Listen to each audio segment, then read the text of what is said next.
સંતરામપુરના bus station ચોકડી 4 રસ્તા circle પાસે આવેલી 12 વર્ષ ઉપરાંતથી બંધ પડેલી પોલીસ ચોકી નંબર 1 ખંડેરમાં ફેરવાઈ લોકોમાં ભારે રોષ તંત્ર પર અને સરકાર પર ઉઠ્યા અનેક સવાલો।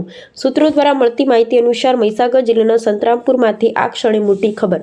સંતરામપુરના બસ સ્ટેશન ચોકડી 4 રસ્તા સર્કલ પાસે કોલેજ રોડ વિસ્તારમાં પ્રિયલ હોસ્પિટલની બાજુ આવેલી પોલીસ ચોકી નંબર 1 લગભગ આશરે 12 વર્ષથી ઉપરાંતથી બંધ ને હાલ ખંડેર અને જોખમજનક સ્થિતિમાં હાલ મળી આવી છે।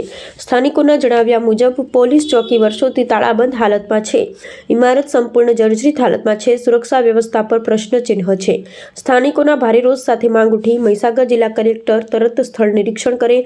મહીસાગર જિલ્લા પોલીસ અધિક્ષક પણ સ્થળ નિરીક્ષણ કરી સચોટ માહિતી જાહેર કરે। આ બંધ ચોકીનું રિનોવેશન કે નવી ચોકી તાત્કાલિક બનાવાય। વર્ષોથી ચાલતા આ ઠાલેસર મુદ્દાને ગંભીરતાથી ઉકેલવામાં આવે। લોકોમાં લોકચર્ચાઓ લોકમુખે ગરમ। આ સંતરામપુર બસ સ્ટેશન પોલીસ ચોકી નંબર 1 આખરે ક્યારે ખુલશે? આ પોલીસ ચોકી વર્ષોથી જર્જરિત હાલતોને કોણ જવાબદાર? હવે નજર છે લોકોની મહીસાગર જિલ્લા કલેક્ટર જિલ્લા પોલીસ અધિક્ષક પર કે તેઓ સ્થળ પર આવ્યા પોલીસ ચોકીની કાર્યવાહી કરે છે કે નહીં।